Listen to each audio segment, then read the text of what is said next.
I learned at Walk for Water that it takes more than one person who thinks they can do everything to really create something that'll actually do something for people who need it. And Walk for Water took a lot of people who all weren't recognized for the amazing things they did, and the walk wouldn't have been the same without them.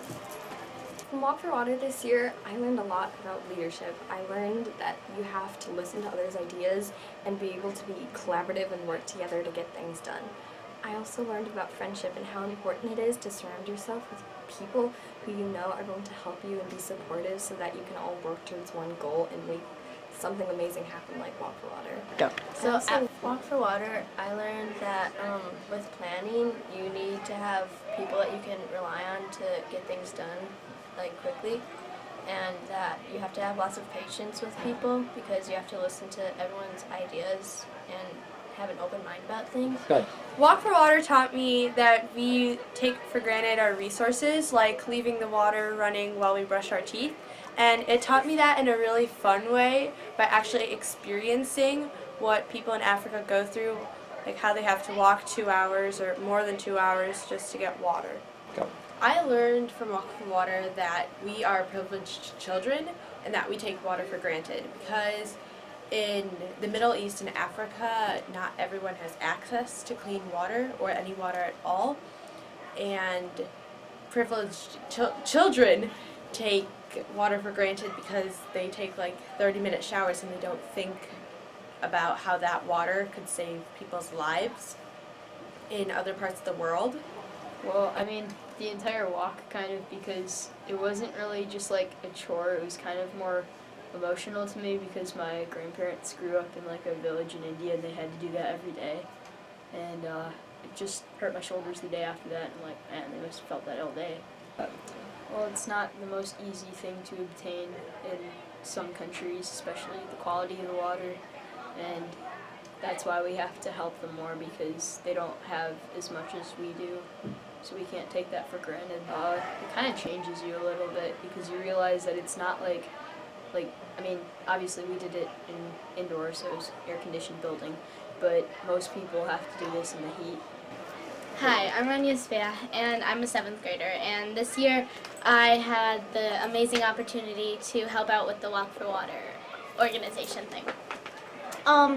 I actually did the walk, and I carried 2 gallons, mostly on my shoulders, and the next 2 days, my entire back and shoulders were killing me, and I can't imagine how, and that was only 3 miles. I can't imagine how, like, everyone in Africa has to deal with that every day, 5 miles.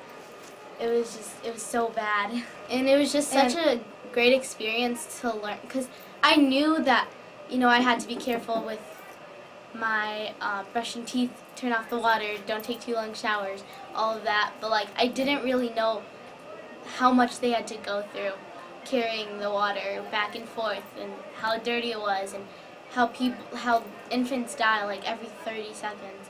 It just amazed me.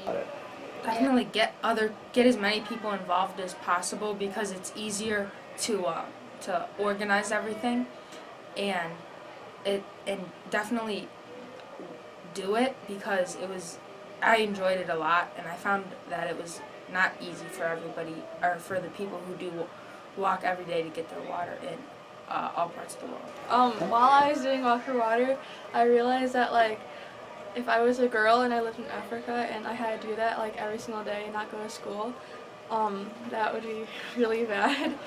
I really liked walking with my friends and shouting in the halls, chanting Walk for Water.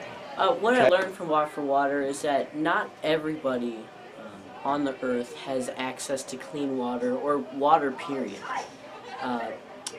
What I'm going to take away from the night of the walk is that the people who came out and walked with us, they care.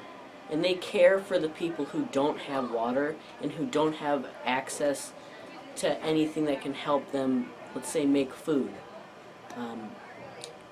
I enjoyed Walk for Water because I'm going to brag a bit here. I was the line leader, so I got to be in the front with the people who I guess you could say, bodyguarded me, but they didn't. They just stood with me, and we started cheering throughout the hallways of the building.